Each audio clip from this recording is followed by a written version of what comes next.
आज हम बात करने वाले हैं आईएक्स की। लास्ट एनालिसिस में हमने कहा था अगर आईएक्स को बुलिश मूव देना है तो वहां पे यहाँ पे एक बहुत बड़ा कैंडल बनाएगा जो इन दो लेवल्स के ऊपर जाएगा और फिर यहाँ पे हमें एक रेंज बनाएगा।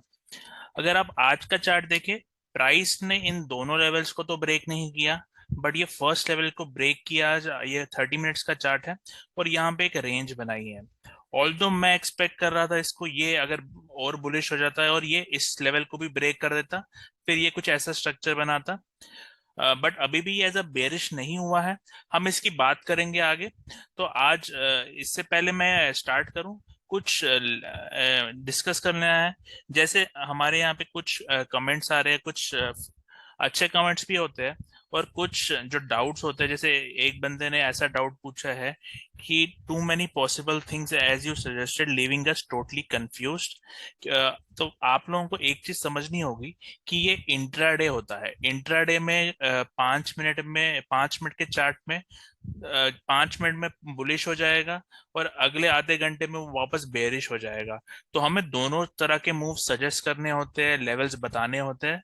ऐसा ऐसा नहीं मैं बोल सकता कि खाली बुलिश मूव आप देखो। तो मार्केट आपको एक ही दिन में दोनों तरह के मूव्स देगा, बुलिश भी देगा और बेरिश भी देगा। तो मैं आपको दोनों स्ट्रक्चर्स बताता हूँ, तभी दोनों मूव्स आपको पहले से बताता हूँ। तो क्योंकि ये इंट्राडे होता है और ऐसा ऐसा इसमें आगे ये भी इन्होंने लिखा हुआ था कि you are always 5 minute late और you are misleading people by your so called wavy analysis. तो एक तरह का ये लोग नेगेटिविटी फैलाते हैं, जबकि एक्चुअल अगर आप देखें, आप फॉलो कर रहे हो मुझे पहले से, तो मैंने ये आईएक्स 1 साल पहले की बात है। आप यहाँ पे मैं आपको चार्ट में दिखाता हूँ। ये 1 साल पहले का टाइम है और यहाँ पे हमने 194 का प्राइस आप देख सकते हैं।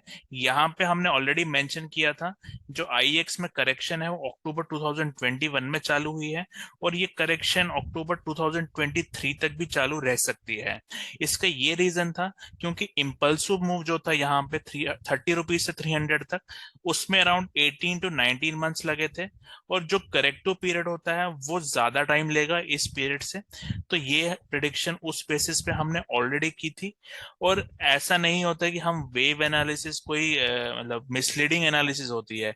और यहाँ से आप देख सकते हैं हमने इसके बाद एक वीडियो भी बनाया था अपने टेलीग्राम मेंबर्स के लिए और यहाँ पे भी प्राइस 182 पे था। हमने उनको बोला था इस स्टॉक में आप इन्वेस्ट मत करना क्योंकि ये और नीचे के लेवल्स दिखाएगा फ्यूचर में। और ये अभी भी, जैसे अब जुलाई चल रहा है, अभी भी ये करेक्शन में ही है। तो हमारे ऐसी कोई एनालिसिस नहीं है कि जो फेल हो रही है और ये वर्क कर रही है, और फ्यूचर की एनालिसिस हम करते हैं। और अगर कोई और डाउट भी है कि जैसे हमने तो आप इस चैनल पे आ सकते हैं। ये कोरा है हमारा पेज। हमने टाटा पावर का स्टॉक 62 रुपीज पे सजेस्ट किया था, जो इसके बाद वो 300 रुपीज में गया है।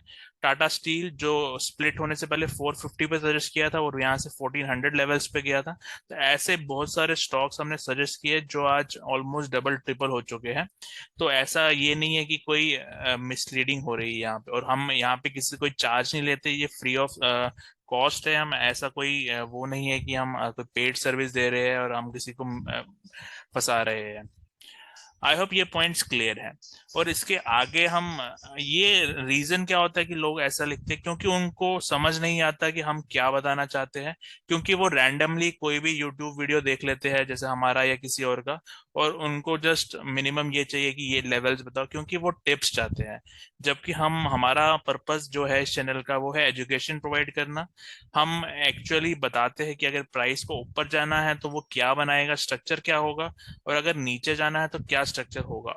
तो अगर कुछ लोग एफर्ट्स नहीं देना चाहते ऐसे समझने के लिए क्या, तो वो हमारी गलती नहीं है, वो उनकी गलती है कि वो रैंडमली किसी भी यूट्यूब चैनल पे जाके वीडियोस देख रहे हैं। आई होप ये सारे पॉइंट्स क्लियर हैं। तो आगे चालू करते हैं हम आईएक्स की आगे की एनालिसिस। हम इससे पहले 5 मिनट में आ जाते हैं। तो 5 मिनट के चार्ट में आप देख सकते हैं, यहाँ से हमने लास्ट जो एनालिसिस हमने की थी उसमें भी ये कहा था। यहाँ से प्राइस एक स्ट्रॉन्ग अप मूव में गई थी और यहाँ पे अगर आप देखें आज, तो आज एक करेक्टिव स्ट्रक्चर हमें मिला है तो ये 5 मिनट के चार्ट में अगर आप देखें तो ये फर्स्ट वेव डाउन है, तो हम इसको ए लेवल कर सकते हैं, जो 5 मिनट का चार्ट है हमारा। इसके बाद ये जो हमें मूव अभी दिख रही है, ये सारी करेक्टिव मूव लग रही है, विच मीन्स ये हमारी बी वेव हो सकती है। और यहाँ पे एक स्मॉल करेक्शन आके सी वेव बना सकता है। ये जो एबीसी करेक्टिव स्ट्रक्चर है, इसके बाद यहाँ पे एक और बार ये प्राइस इस जो 124.80 का लेवल है इसके ऊपर जाएगी। और अगर हम 15 मिनट में वापस आ जाते हैं तो ये अभी भी एक करेक्शन में है इस इम्पल्स के लिए। तो यहाँ पे एक करेक्शन के बाद फिर से प्राइस ऊपर आ सकती है। तो हमें अभी भी ये स्टॉक ट्रेंडिंग नहीं है। ट्रेंडिंग का क्या मतलब होता है, जैसे यहाँ से यहाँ तक प्राइस गई, अभी इसमें ट्रेंड लाइन ड्रॉ नहीं कर सकते। ये ट्रेंड लाइन हम कब ड्रॉ कर पाएंगे, जब ये करेक्शन ओवर होके प्राइस इस पॉइंट के ऊपर चला जाएगा, तो तब हम ये ट्रेंड लाइन ड्रॉ कर लेंगे। और फिर हम वेट करेंगे, क्योंकि अब काफी कम प्राइस इसमें रह चुका है। ये होने के बाद हम ऑब्जर्व करेंगे कि प्राइस क्या करता है। या तो इसके बाद वो हमें एक बड़ा करेक्शन देगा, और ये बड़ा करेक्शन इस जो ये स्मॉल करेक्शन है, इस स्मॉल करेक्शन ने जितना टाइम लिया है उससे बड़ा होगा। और अगर ये ऐसा होता है तो इसके बाद हम और अपसाइड एंटिसिपेट करेंगे, क्योंकि जब हमें एक वेव मिलती है उसके बाद एक करेक्शन मिलती है, और तो हम एक्सपेक्ट करते हैं हमें एक और इम्पल्स मिलेगा अपसाइड की ओर। इसके बाद अगर समझ लीजिए ये रिवर्स हो जाता है, और जो यहाँ पे लो होगा उसको भी वो ब्रेक कर देगा, और एक लो जो लोअर लो बोलते हैं जिसे, वो लोअर लो कर देगा।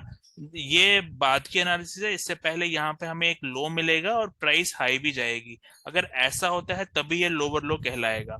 जब ये लोअर लो मिलेगा तो यहाँ पे प्राइस रिवर्स हो जाएगी, क्योंकि ये लोअर लो नहीं मारना चाहिए प्राइस। तो हमें यहाँ पे देखना है कि ये इम्पल्स मिलेगा या करेक्टिव स्ट्रक्चर मिलेगा। अभी जो स्मॉल टाइम का मूव है वो हम यही बता रहे हैं कि यहाँ पे ये करेक्टिव स्ट्रक्चर है, ये एक बार नीचे आ सकता है, फिर इसके बाद फिर से इस पॉइंट के ऊपर जाके ये इस वेव को पूरा करेगा। जो ये वेव है हमारी, इस वेव को वो पूरा करेगा जब इस पॉइंट के ऊपर वो जाएगा। तो शॉर्ट टर्म में अभी भी बाय ऑन डिप्स है। बट उस अपसाइड के बाद हमें ऑब्जर्व करना है कि ये हम इसमें बाय कंटिन्यू रख सकते हैं या हमें एग्जिट करना है। क्योंकि अगर लॉन्ग टर्म की बात करें 1 आवर की, तो यहाँ पे इस लेवल पे इसके ऊपर 125.30 के ऊपर के बाद हमें डिसाइड करना है कि हमें ट्रेंडिंग मूव मिलेगा कि नहीं मिलेगा। क्योंकि अगर ये और ऊपर जाना है इसको, तो पहले तो ये इस प्राइस के ऊपर आ जाएगा, और उसके बाद ये यहाँ पे करेक्शन बनाएगा। तो ये है हमारा जो नेक्स्ट बिग अपसाइड आएगा, वो ये स्ट्रक्चर है कि वो इस लेवल के ऊपर हमें टाइम पास करता हुआ दिखेगा। अगर इस स्ट्रक्चर के अलावा कुछ और मिलता है तो हम उसको पॉजिटिव या बुलिश नहीं समझेंगे, और फिर हम इसमें बाय नहीं करेंगे। बट हमें बाय तभी करना है जब इस लेवल को भी वो ब्रेक करेगा और उसके बाद ऐसा कुछ स्ट्रक्चर बनाता है। आई होप ये पॉइंट क्लियर है और ये वीडियो आपको पसंद आ रहा है। कुछ डाउट है तो आप इसे कमेंट डाल सकते हैं। Thank you and